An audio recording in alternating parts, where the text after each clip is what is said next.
es evidente que el exceso de combustible, la quema de combustibles fósiles es la que provoca el exceso de CO2 en la atmósfera, que está provocando, que es el principal causante de este efecto invernadero que hace que ya la temperatura no vaya a quedarse en 1,5 grados, sino que vaya a ser más de 1,5 grados, porque 1,5 grados ya estamos prácticamente.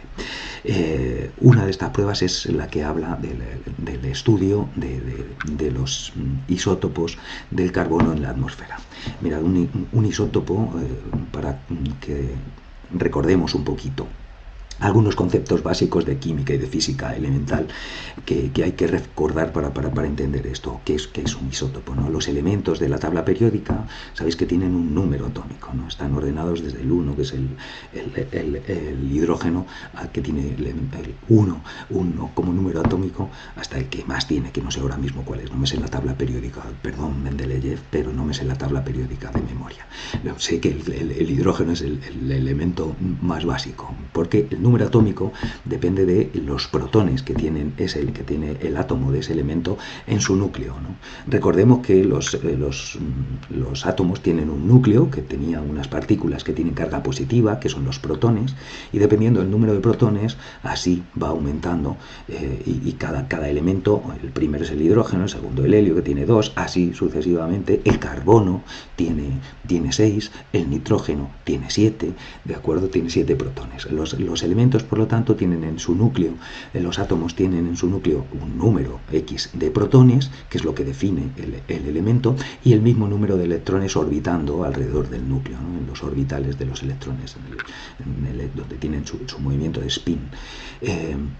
La cuestión es que además de protones hay neutrones, acordaos. Y entonces, bueno, pues los elementos son estables cuando en su núcleo tienen un número cercano de protones y neutrones. Por ejemplo, el carbono tiene varios isótopos, que son, por lo tanto, todos los átomos de carbono tienen 6 protones y 6 neutrones, pero varían en el número de neutrones que tienen. 6 protones y 6 electrones, perdón, y varían en el número de neutrones que tienen, que los neutrones no tienen carga. Por lo tanto, entonces el más abundante es el carbono 12, que tiene 6 protones y 6 neutrones. Entonces es el más abundante, siendo el número equiparable entre protones y neutrones da muchísima estabilidad. También es estable el carbono 13, que es aquel que tiene 6 protones, porque si no, no sería carbono, y 7 neutrones, ¿vale? Y el carbono 14 es inestable, es el famoso carbono 14 que se utiliza para datar, es ese que tiene 6 protones y 8 neutrones. 8 y 6, 14. Eso es el carbono 14, fijaos, es radioactivo, porque esa inestabilidad, ese tener 2 protones, 2 neutrones de más con respecto a los protones, le hace que sea inestable, emite radioactividad y pasa a transformar ese neutrón extra de más que le hace ser inestable a un protón y transformarlo en nitrógeno 14. Nitrógeno, fíjate que el nitrógeno tiene 7 protones y el nitrógeno 14 tiene 7 neutrones también. El nitrógeno 14, que es el más abundante que hay en la atmósfera, sabéis que de los gases que componen la atmósfera el 75% aproximadamente es nitrógeno, y dentro de este nitrógeno los distintos isótopos de nitrógeno, el que es prácticamente, que tiene un 99% de concentración de la cantidad de nitrógeno, es nitrógeno 14, ¿no? Este nitrógeno 14, cuando es bombardeado en la atmósfera por la radiación cósmica, lo que hace es transformar un neutrón, uno de sus protones, en neutrón, de manera que si tenía 7 protones y 7 neutrones, pasa a tener 6 protones y 8 neutrones, lo que le transforma en carbono 14. Así es como se genera el carbono 14, y el carbono 14 va emitiendo radioactividad y transformándose en nitrógeno 14 a través de esas reacciones que provoca el efecto radioactivo a una velocidad constante. Por eso el carbono 14 sirve para datar la antigüedad de los elementos, porque el último momento en el que cogiste carbono de la atmósfera y por lo tanto pudiste coger ese carbono carbono 14, ya seas tú un elemento fotosintético y lo cojas, o ya seas un elemento, un ser heterótrofo como nosotros, que necesitamos comer a otros que no producimos, que nos comemos a ese elemento fotosintético e incorporamos ese carbono 14 a nuestro cuerpo. Cuando morimos dejamos de incorporar carbono 14, con lo cual a partir de ese momento, si se va perdiendo y se pierde un ritmo fijo, porque esas reacciones de radioactividad son constantes, y me parece que eran 5.730 años para perder la mitad de la radioactividad, con lo cual ese es el margen que nos da para datar, y por eso se utiliza el carbono 14 en la datación de los elementos biológicos antiguos, ¿no? Porque tiene una velocidad de pérdida constante y se puede estudiar, por lo tanto se puede ver que cuando se puede averiguar en qué fecha fue en la que estabas vivo y la última vez que ingeriste ese carbono 14. El caso es que, fijaos, tanto el carbono 12 como el carbono 13 son estables, y por lo tanto en la atmósfera hay tanto carbono 13 como carbono 12.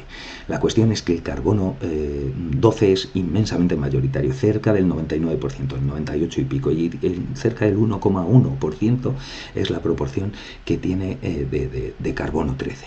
La cuestión es que esta proporción, que como veis es muy pequeña, la de carbono 13 con respecto al 14, en las plantas, que son las que cogen ese carbono a través de coger el CO2 en la fotosíntesis, ¿no? Al absorber ese CO2 y liberar oxígeno e incorporar el CO2 a sus compuestos vegetales, que es lo que hacen y es la forma en la que fijan el carbono,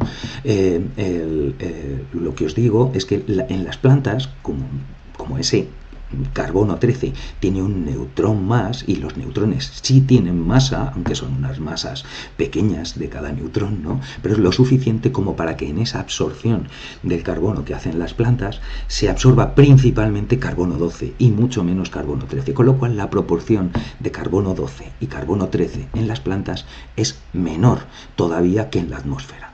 Con lo cual, cuando esas plantas se transforman en combustibles fósiles, esas plantas o esos seres fotosintéticos, al fin y al cabo, que han incorporado ese carbono, que han incorporado más 12 que 13 del que hay en la atmósfera, en una relación mayor, es decir, está más diluido en la planta el carbono 13 que en la atmósfera, hay menos proporción de carbono 13 con respecto al 12, en los combustibles fósiles se mantiene esa misma proporción, puesto que derivan directamente de los organismos fotosintéticos. Cuando tú quemas ese combustible fósil, liberas a la atmósfera una mezcla de carbono 12 y carbono 13, en la cual todavía es menor la proporción de carbono 13 que de carbono 12, que la que hay en la atmósfera. Con lo cual, cuanta más CO2 del que hay en la atmósfera provenga de la quema de combustibles fósiles, más diluido todavía en la atmósfera estará el carbono 13 con respecto al 12.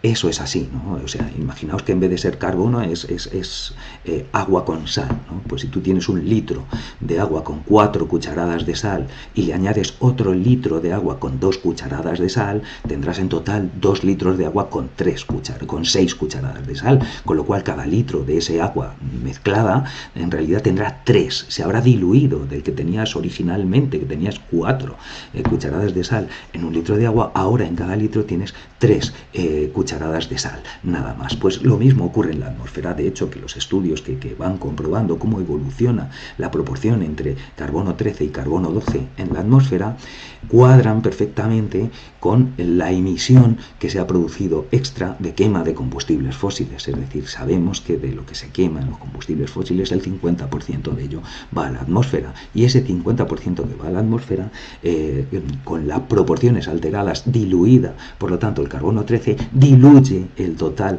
de carbono que hay en la atmósfera, en el total de carbono 13 con respecto al 14. Y si juntas las gráficas, los estudios que se han hecho al respecto, y juntas las gráficas de la dilución que va teniendo el carbono 13 con respecto al 12 y la emisión de